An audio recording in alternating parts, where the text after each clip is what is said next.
Welcome back to Talking with Soup. My name is Dan Campbell. With me today is Sean Mackin, violinist for the band Yellowcard. Hello.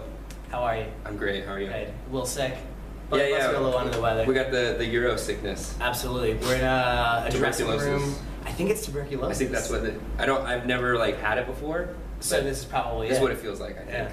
We're in a dressing room in Vienna, Austria, and I'm going to ask you. I'm going to ask you a couple of questions. Yellowcard is back in full force and has been for some time now. Yeah. But I kind of get this impression that people think that because you guys are a platinum selling artist and we're at MTV and radio mogul that Our toilets are encrusted with gold. I kind of think that they were like, well, Yellowcard's been on a break, but they've been sitting on top of their mountain of cash, laughing maniacally, which knowing you isn't the truth. So why don't you give the kids a little knowledge and let them know what you've been doing or what you were doing when Yellowcard was off. Yeah, I mean, there was a time in our career where Yellowcard was making a lot of money, but it was a very small amount of time. It was a year and a half, maybe 2 years, and over 12 years that ends up averaging out. And I was relatively smart with my money, and I put some away, and I bought a car, but I traded my car in for the van, so some things balance out. But I mean, when we took time off from Yellowcard, we had a hiatus. I sold cars for 3.5 years, and on average, I made more money per year selling cars than I did in the music business. So, as a semi-responsible young adult, once you get years under your belt of income, you start to figure out what the average is and what's good for you and your family and your future and things like that. And it obviously is really difficult, but I think most people are making music for the music, for the friendships and sort of that camaraderie of the road, and less about we have the opportunity to write one song and make a lot of money. I mean, we didn't get into the Yellowcard business because of that. We wanted to be on the band's Warped Tour, and it kind of comes full circle in Europe and all over the United States. So yeah, it's we had a couple really good years, and I feel like I've been grateful the whole time. And anyone that has supported our band, they should know that we're very thankful for that. Awesome. So you and the wife have a place now in Seattle. Yeah. And obviously, like you said, there were a couple of years where you were living at home, obviously, with her and selling cars and seeing her every day. Yeah. How is she taking the transition back to you being on the road? She's super supportive. I think sort of growing up as a touring musician, you have a couple of younger relationships fail because of the distance and the attention and things that you have to deal with. But she's been the only woman in my life that has been strong enough to just be there for me and not really pay attention to any of the other noise that goes along with it. And she's a wonderful woman. And we have a nice little nest. When we took a hiatus, we had a 1-bedroom apartment that we moved into up in Seattle.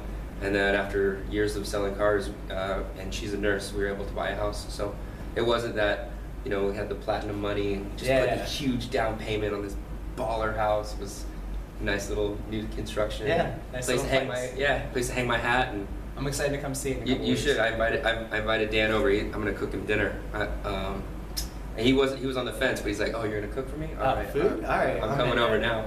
So if you hadn't gone back to Yellowcard, what's the biggest thing that you've seen now that you wouldn't have seen? What was the best experience you've had since coming back that you would have missed out on had you continued dealing cars and living the home life?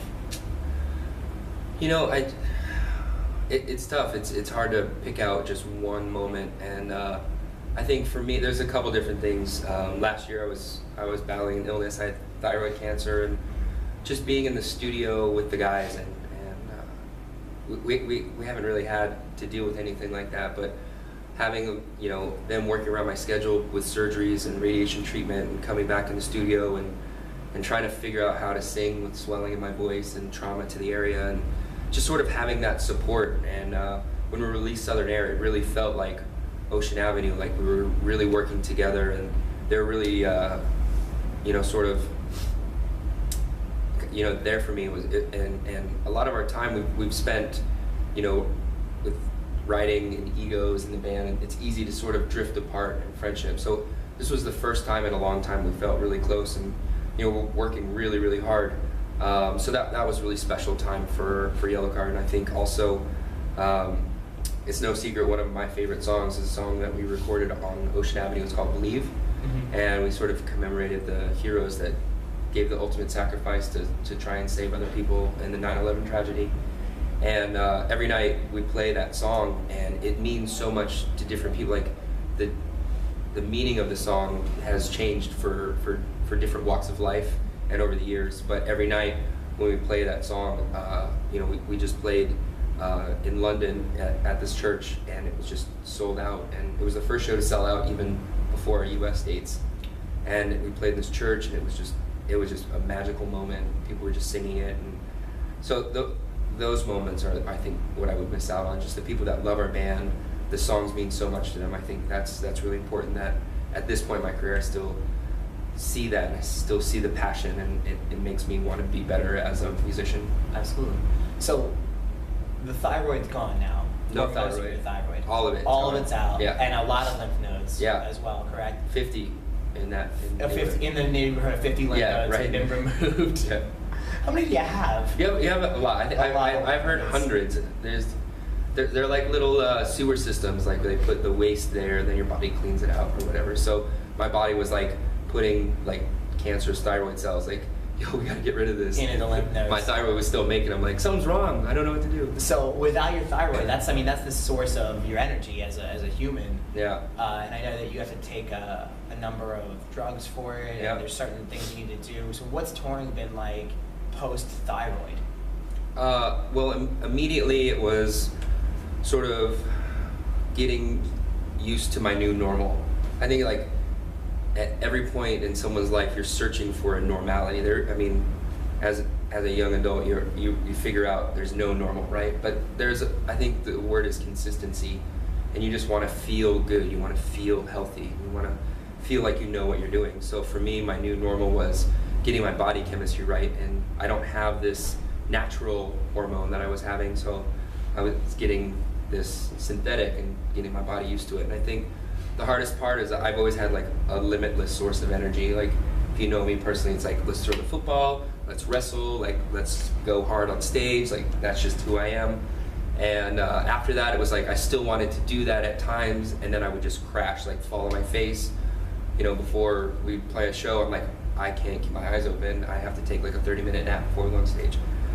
Things that like just sort of transitioning and getting used to that. So every day I take one type of pharmaceutical, which is a synthetic thyroid pill that ramps up my body, and then I take sort of a supplementary one later in the day that kind of keeps me amped up. So it's like a long-term and a short-term combination. And so I'm about 18 months past my surgery, my last surgery and my radiation, and I feel good. I don't have it all clear, like I'm not declared in remission, but my chemistry is balanced to where I feel like every day I have like a routine. Were you feeling sluggish before they diagnosed you? It was like twice every 10 days, Yeah. I would fall flat on my face. And I just have no answer for it. And then I feel like caffeine would like prolong, like give me an hour burst, and then I would crash twice as hard.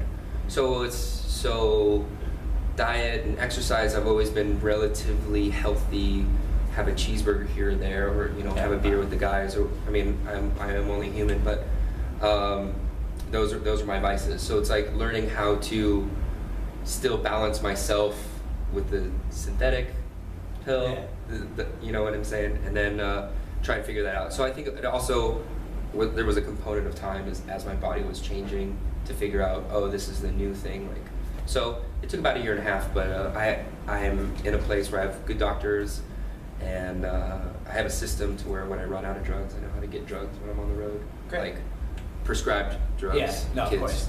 use responsibly. Yeah.